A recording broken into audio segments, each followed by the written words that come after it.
फुस हो जाएगा ट्रंप का 100% फार्मा टैरिफ भी। भारत पर नहीं होगा ज्यादा असर। ये है कारण फार्मा पर ट्रंप ने 100% टैरिफ लगाया है। लेकिन उद्योग प्रमुखों का कहना है कि इसका असर भारत पर ज्यादा नहीं होगा। उन्होंने इसके पीछे के कारणों के बारे में बताया है।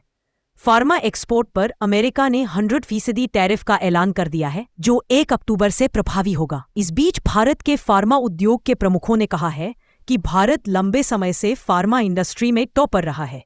ऐसे में अमेरिकी राष्ट्रपति डोनाल्ड ट्रंप के 100% टैरिफ का भारत पर ज्यादा असर नहीं पड़ेगा। उनका कहना है कि भारत को अभी भी अपनी लागत कुशल रणनीति पर फोकस रहना चाहिए। Pharma export promotion council of India Pharmexcil ने कहा है कि दवाओं पर 100% टैरिफ का भारत पर ज्यादा असर नहीं पड़ेगा। दरअसल भारतीय जेनेरिक उत्पाद अमेरिका के लिए लागत बचत का एक अवसर है, जिससे उसे भारतीय जेनेरिक आयात से सालाना लगभग $200 अरब की बचत होती है।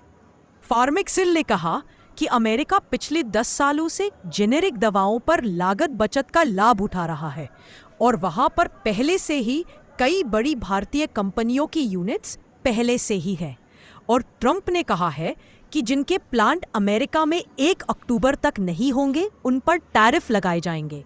ऐसे में भारत पर इसका ज्यादा असर नहीं दिखता है। अमेरिका को 47% दवा एक्सपोर्ट करता है। भारत काउंसिल ने कहा कि उसे उम्मीद है कि वित्त वर्ष 2026 में अमेरिका को भारतीय एक्सपोर्ट में सालाना 10 से 11% का ग्रोथ होगा। फार्मेक्सिल के अध्यक्ष नमित जोशी ने कहा कि भारत अमेरिका की लगभग 47% दवा आवश्यकताओं की आपूर्ति करता है, खासकर जेनेरिक दवा बाजार में। भारतीय दवा कंपनियां जीवन रक्षक ऑन्कोलॉजी दवाओं और एंटीबायोटिक दवाओं से लेकर पुरानी बीमारियों के इलाज तक की आपूर्ति करती हैं।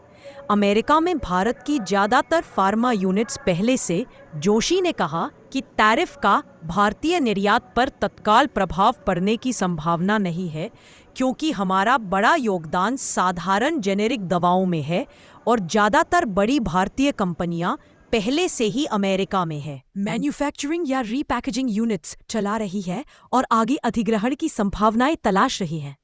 उन्होंने फिर भी आगाह किया कि भारत को भविष्य में नीतिगत बदलावों के लिए तैयार रहना चाहिए। भारत को क्या करना चाहिए? उन्होंने कहा कि आगे की ओर देखते हुए भारत को थोक दवाओं और एपीआई में अपनी लागत दक्षता लाभ पक्का करने की आवश्यकता है। अमेरिका के साथ साथ भारत को अन्य अवसरों की भी तलाश करनी चाहिए। जेनेरिक दवाओं पर कोई असर नहीं। भारतीय फार्मास्यूटिकल अलायंस के महासचिव सुदर्शन जैन ने यह भी कहा कि कार्यकारी आदेश केवल अमेरिका को आपूर्ति किए जाने वाले पेटेंट या ब्रांडेड उत्पादों को संदर्भित करता है और इसका जेनेरिक दवाओं पर कोई प्रभाव नहीं पड़ता है, जिनका भारत मुख्य रूप से निर्यात करता है। इंटोट फार्मास्यूटिकल्स की सीईओ निखिल के मसूरकर ने कहा कि भारत की ताकत अमेरिकी बाजार में पेटेंट या ब्रांडेड दवाओं की बजाय किफायती जेनेरिक दवाओं की आपूर्ति करने में है। जेनेरिक दवाएं, जो भारत के दवा निर्यात का बड़ा हिस्सा है, अभी तक इनको शुल्कों से बाहर रखा गया है। ट्रंप ने क्या आदेश दिया है? मंगलवार को ट्रंप ने कहा कि अमेरिका 1 अक्टूबर 2025 से सभी ब्रांडेड या पेटेंटेड दवा आयातों पर 100% टैरिफ लगाएगा। यह टैरिफ तब तक लागू रहेगा जब तक निर्यातक कंपनी अमेरिका में सक्रिय रूप से मैन्युफैक्चरिंग यूनिट का निर्माण नहीं कर रही हो।